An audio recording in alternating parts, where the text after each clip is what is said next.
Are we going? Whenever you're ready. Okay. We're ready to go. Okay.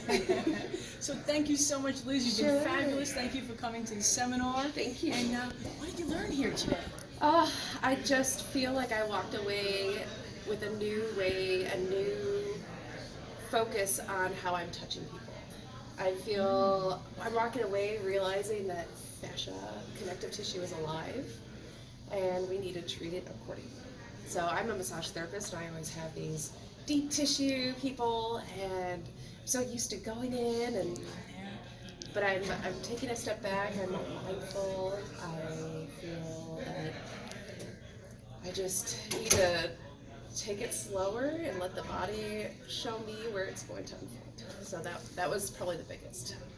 That is exactly the takeaway, that we're just going to introduce touch to the tissues, let them melt down under our hands, invite people to change so that they can live freer mobility in their lives, enjoy themselves, pain-free, happy, moving right along. Right.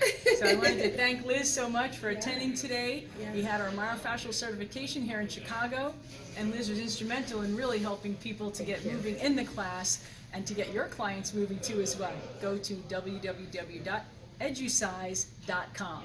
We'll see you next time.